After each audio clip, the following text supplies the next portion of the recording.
amount of food, and obviously they would love to eat what they're used to. I don't know if you're familiar or not with this part of the culture here in Chile, is that we have large dishes, large plates, and that it's absolutely impossible to achieve through that small pipe. So, but they're not complaining much. They're complaining about, leave us alone, don't ask that many questions, or stop treating us as a bunch of kids.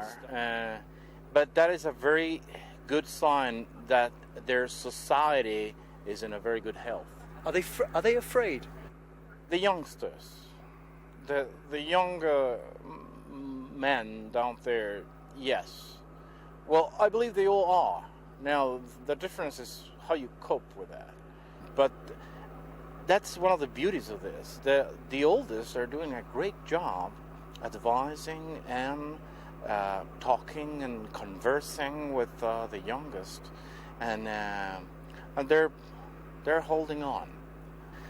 We're working on or focusing more on the families, not on them. Because life has changed for them forever. Oh, absolutely. Is it going to work out well, and when are they going to come up? When? Well, that is the questions nowadays. There's no certainty.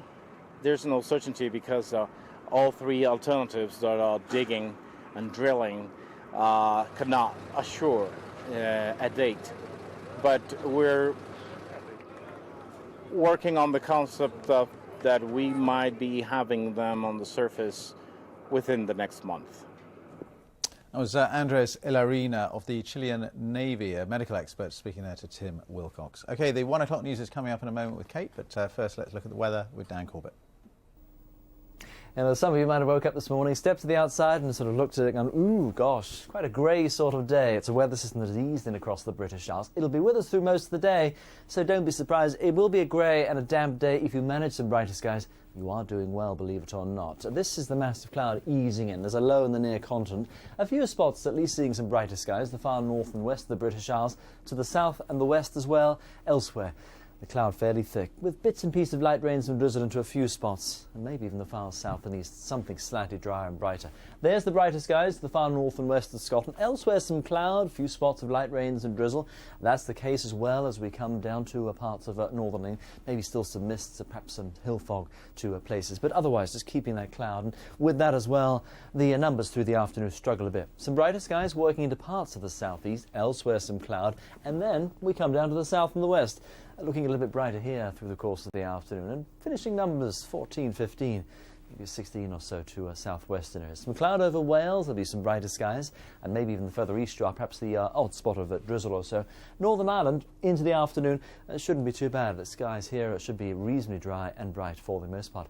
Fairly pleasant as we finish off. Then we work through the rest of the afternoon and the evening. This area blue is our system, and the moisture that's been easing in from that low, spinning in away and just sort of fizzling out. We'll keep the cloud overnight. There may be some mist, some fog. A few spots could see some clearer spells, parts of Scotland and maybe the far south and west. And here, the numbers drop away, perhaps chilly into a few spots, but where we keep the blanket of cloud, more than likely 10, 11 to, say, 12 or so to the southeast. Then we're into Tuesday. It's a grey start to the day, but I think we'll do a little bit better for Tuesday. We'll brighten up the skies, particularly the further east you are. Further west, the next lump of blue, the next weather system coming into Northern Ireland, fringing into western Scotland, but everywhere else, we'll just brighten up the skies that bit more as we finish off the day. And a 14, maybe further south.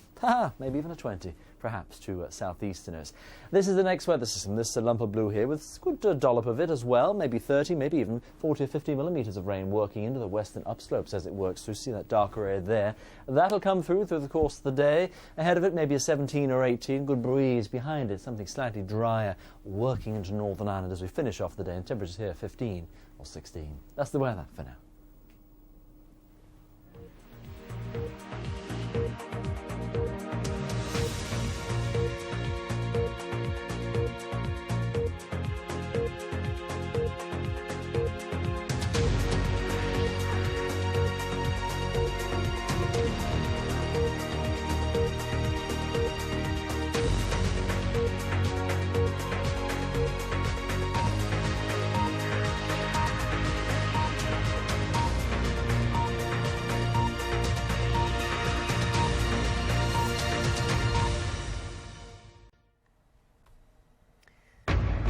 Miliband addresses his party for the first time since losing the Labour leadership battle to his brother Ed. He refused to be drawn on his own future, but praised his brother and called on the party to unite behind him. No more cliques, no more factions, no more soap opera. One united Labour Party taking on one divided government. Yes, here in Manchester there's feverish speculation over what the brothers will decide between them and what either decision would mean for the Labour Party. We'll bring you the latest. Israel urges the Palestinians not to walk away from peace talks as its self-imposed ban on building settlements in the West Bank comes to an end. Pounds for pounds. Would a cash incentive help you to lose weight? The new proposals to get us to take our health more seriously.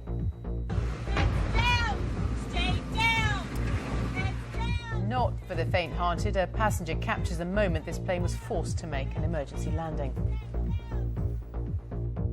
And I'll be here later in the hour with all the sport as the Ryder Cup countdown starts in earnest. The US team have arrived in Cardiff for the tournament that starts at Celtic Manor on Friday.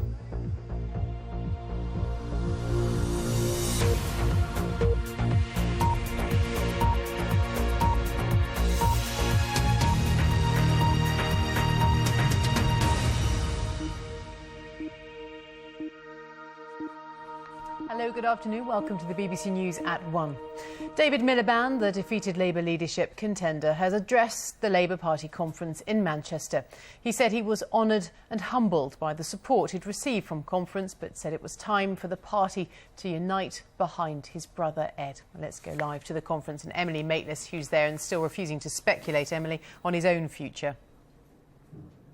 Yes, thanks, Kate. This conference has been dominated as much by what hasn't been said as by what has been said. That speculation still surrounding the decision of David Miliband. Well, he talked publicly from the stage for the first time this morning. He received a rapturous applause and a standing ovation from the audience here, and it was rather moving. David Miliband was funny. He was self-deprecating. He was upbeat about Labour's future. In terms of his own future, he gave nothing away. Our political correspondent, Gary Donoghue, reports. The victor and the vanquished, both hotly pursued by reporters this morning. Would the little brother be giving the big brother a job in his top team? I'm not getting into those issues. We had a very nice discussion on Saturday, but he needs his own time to think about what he's going to do. I think he has a huge amount to offer our politics. I said I'm not going to get into this until the conference is well and truly done, until Ed's got his speech well and truly out of the way, and so you don't have to speculate at all. Despite not electing him leader, the party still found it within themselves to give David Miliband a rapturous welcome.